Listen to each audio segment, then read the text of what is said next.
In a history spanning 42 years, Le Solitaire du Figaro has become one of the most cherished races in France. It opens doors into the world of professional sailing, where aspiring amateurs race alongside the veterans of ocean racing. Anyone wondering why so many of today's top single-handed sailors are French need look no further than the Figaro. A British sailor has never won the world's most famous single-handed round-the-world race, the Vendée Globe. But the Artemis Academy is looking to change that by producing a new generation of sailors.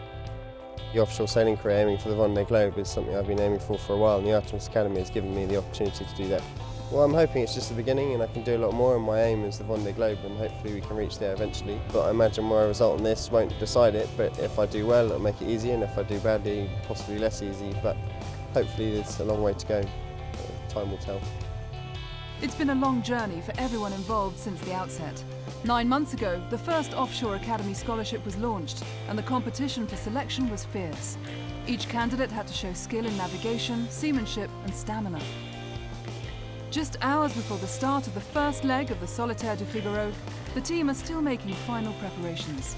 Yeah, it's pretty exciting, and it's been a long journey to get here. A lot of hard work, a lot of hours on the water, a lot of hours ashore in preparation, but it's absolutely fantastic to be here.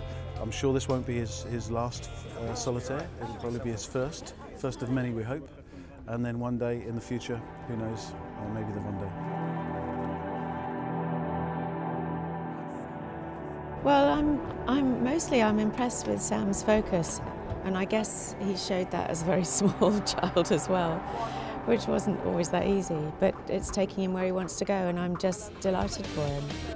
With crowds lining the cliffs to watch the race start, the nervous newcomers are not just setting off on a personal mission, they're playing to a large gallery. And 21-year-old Goodchild, the youngest skipper in the fleet, was soon facing tough challenges. Just had to bail out 100 litres of water from the boat and carried on. We then put up the big spinnaker. That was going well. I was holding my position around 10th, I think, at that stage, until my spinnaker broke, and then that ended up being quite a decisive moment of the race. Coming round the last mark, I think I was in 40th place. There were 7 boats behind me, and made a bit of a irrational decision to go off to one side, because by that stage I was quite fed up with not being able to go as fast as anyone, which lost me a few more places, and I ended up finishing in 45th. The first leg of the race went to the local Normandy sailor, Fabien Delahaye. It was the 27-year-old's first stage win in the Solitaire. Fatigué, ouais, pas beaucoup dormi. Du coup, je me suis octroyé une dizaine de fois, 5 minutes. Tired, yes. Not much sleep. You never sleep for more than 5 minutes at a time. Between 3 and 5 minutes, that's all. I go to lie down in the boat, but then I have to go and trim the sails. It never stops.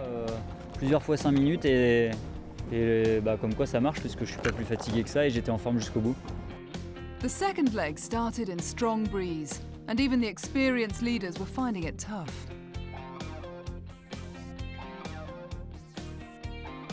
"440 miles later, it was another Frenchman in front. Jérémy Bayou led the 46-strong fleet to the stage win in Ireland.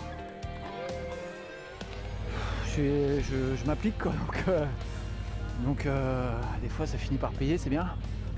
Et puis surtout, I gave it all my heart, but it paid off, so it's good. And then above all, it wasn't easy with the wind. It was a relief to arrive here ahead of everybody else.